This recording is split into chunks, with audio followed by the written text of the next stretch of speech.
Boys and girls, we're going to make another pad. This time we're using the Korg Triton. I'm just going to walk you through what I may do to make a pad. Hopefully this gives you inspiration. So I'm going to open the Korg Triton. This is the Extreme version, which basically gives it this little valve preamp in it. Kind of cool. But yeah, anyways, let's start with a blank patch. So we're going to go to Program, Browse, User Bank A, and let's just grab a random init.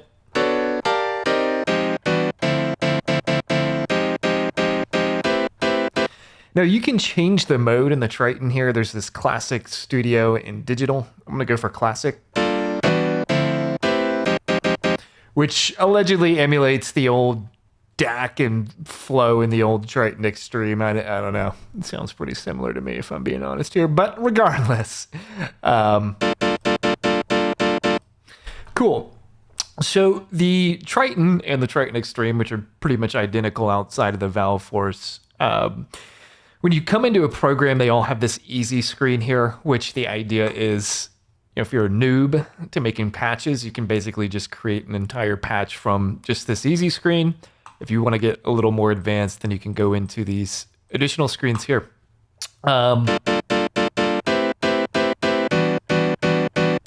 First thing to determine is how many oscillators you want in your patch. So with the Triton, you can have 1 or 2 oscillators. And then within each oscillator, you can have a high and a low waveform, which is basically dictated by velocity. So if the note press is above X velocity, then the high oscillator will sound. If it's beneath a velocity, then the low will sound. But you can configure it where basically it always plays the high or the low. So in essence, you could ignore this setup here, which a lot of the patches do within here. But let's go ahead and do a double. So you're going to go to oscillator and select double, and that enables the second oscillator. So if we go back to easy, I can now flip between the two. Now, if we're going to do a pad, I'm typically not too worried about a sharp attack transient. So something like a piano typically isn't going to be good because we want to gradually bring in the sound. So we're going to have a longer attack. So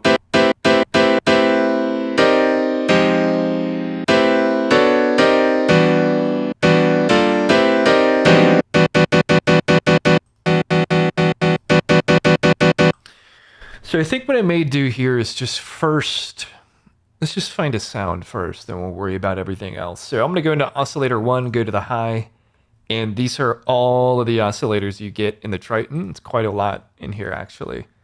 There's one called a white pad, which is really nice.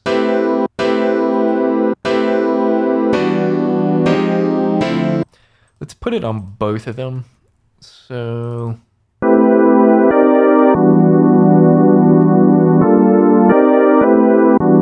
all right, now let's mess with that amp envelope, and I'm just going to do it from the easy screen. So this is slope time. What I want is my attack. No, I want my start. So I'm going to drag the start down and have it ramp up. Actually, let me go back to single for now.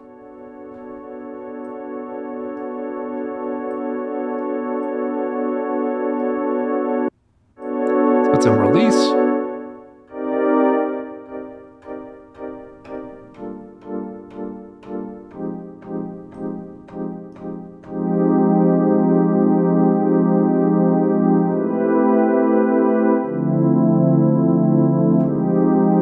And you'll see, no matter how hard I hit my keyboard, it's always the high oscillator that's sounding.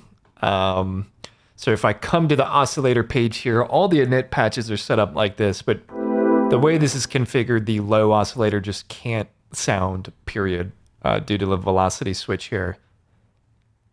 Right? So if the velocity is over 1, it will sound the high. It can't go below 1, so there you go. So that's easy, cool. Let's just for now enable the second oscillator. Let's go to that and let's do a similar thing on the amp envelope.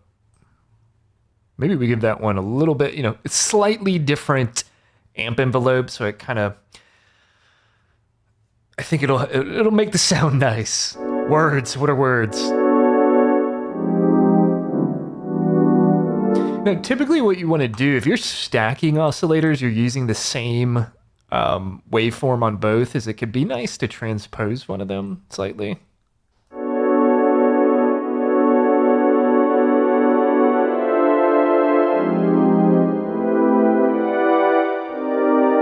Okay, that's cool, but I don't want to stack two. I want to find a different oscillator or different waveform for the second oscillator. So let's come through here and see what we can find.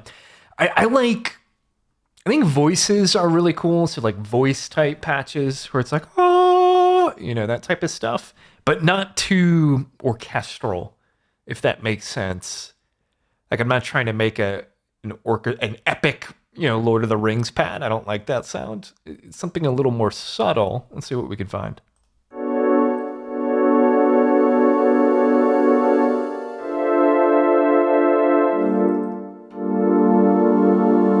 Actually, let me bring that back to 0.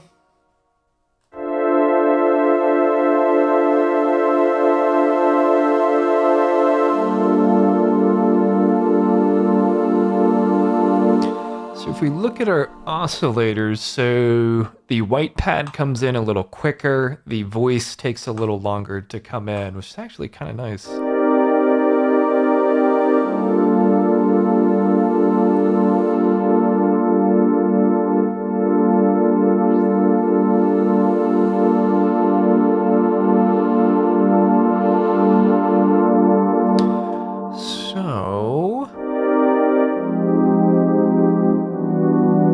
Let's start to get a little bit of an effect action on here. I think I'm going to start with a chorus just to thicken this up.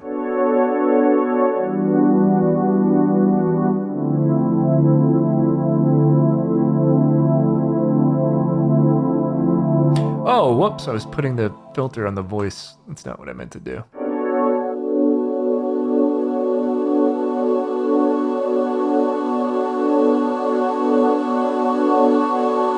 I want the voice to fade out. I want it to rise in shortly after the white pad and then kind of fade out a little quick and just keep the white pad in. So let's bring...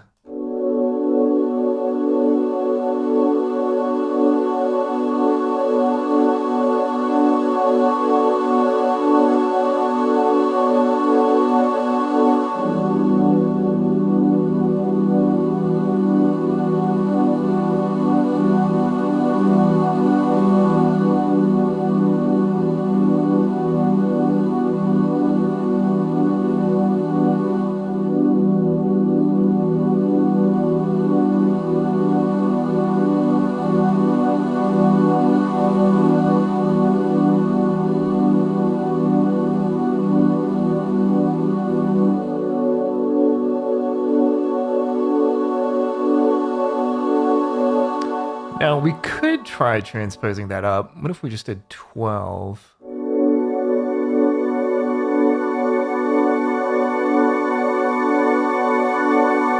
What's interesting is when you transpose that voice up, is it loses that voice characteristic, right? If we have it at 0, it sounds like a voice. You know, it sounds like some dude going, ah.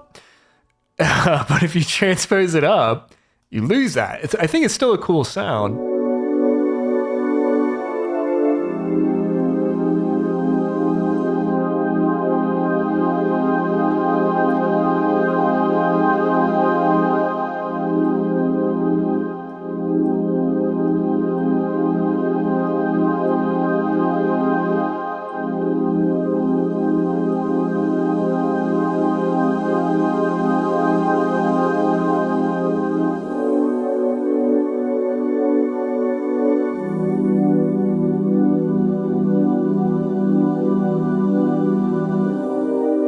All right, let's get some type of delay on here. I think could sound good. So a bunch of different, what they call IFX in here, which are just different effects, as you can see here. I mean, you can stack a ton of stuff.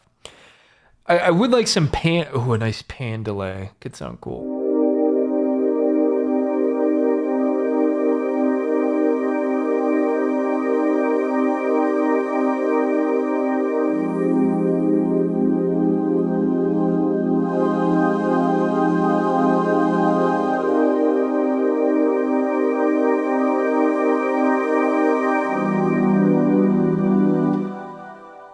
Not that I think there's a lot of low end on this voice, but let's just reduce around that 80 hertz.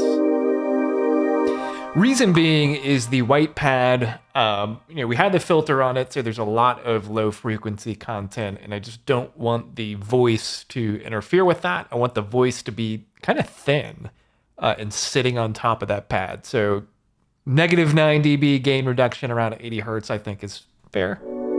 And maybe we boost on the high.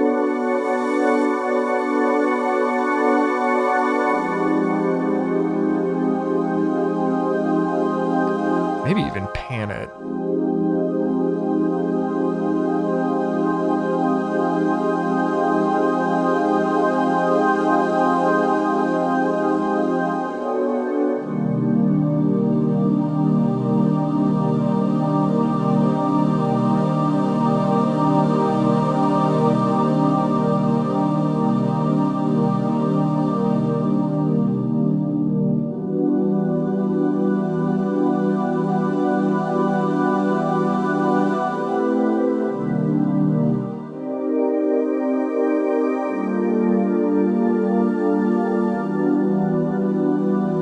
All right, let's come into LFO. Let's go to modulation.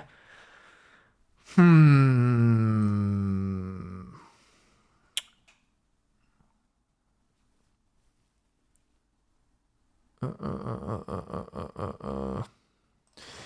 thinking about using LFO 1.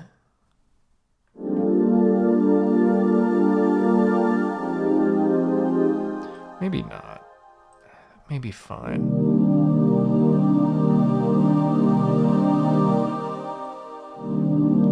Let's come on here to effects and get some type of reverb.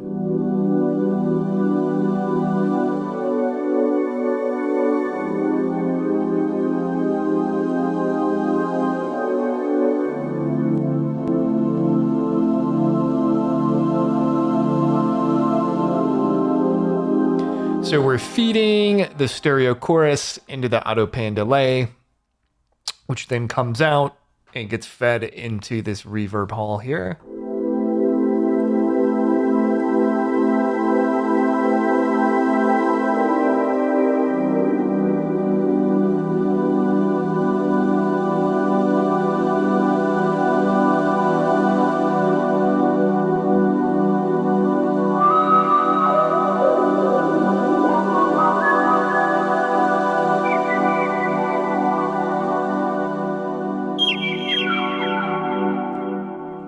Dog.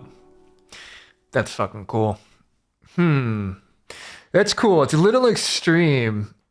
I may not do it in this video, but it would be kind of cool to modulate this so it's peaking over with that resonance, and it kind of creates...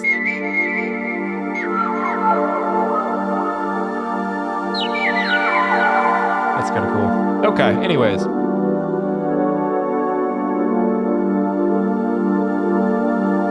That's pretty basic, there's a nice simple pad there. As you can see, it wasn't too difficult to do. Obviously, you can go so much more in depth with this thing, but just to give you folks an idea.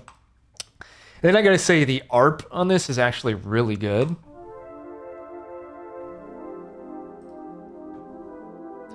There's some like pretty funky patterns in here that can give you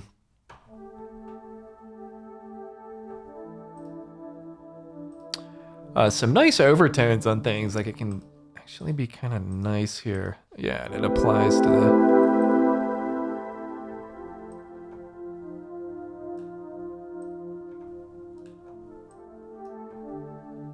Depends on the sound you're using. Anyways, we're making a pad. Oh man, that valve. That is pretty intense.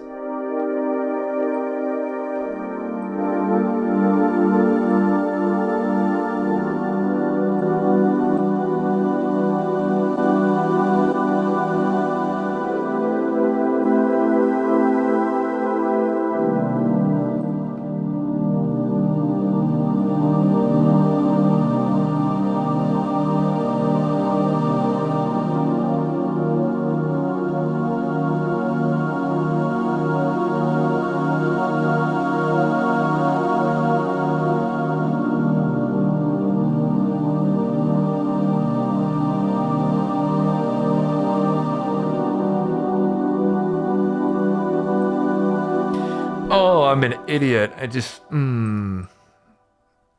realized that EQ is for the entire program, not just the one oscillator set. I am dumb, but nonetheless, probably a good idea in general to chunk out some of that super low end, especially if you're doing drum and bass. Well, either way, if it sounds good to you, you're rocking and rolling. So I'm gonna write this patch to memory. I'm gonna click right there, pad boys, and we will go ahead and write that to the user bank. So if I go to browse, user, bank A, there it is, favorite it, this is my favorite patch. Here you go, folks. Hope that was helpful. I'm just kind of a rambling stumble through how I may try to piece a pad together. Another good thing to do is take an existing pad, right? I mean, this is pretty common knowledge, but just go in, find a sound that you like, and deconstruct it, right? Like go through, swap out an oscillator. Like maybe you like that attack, but you don't like the detuned synth.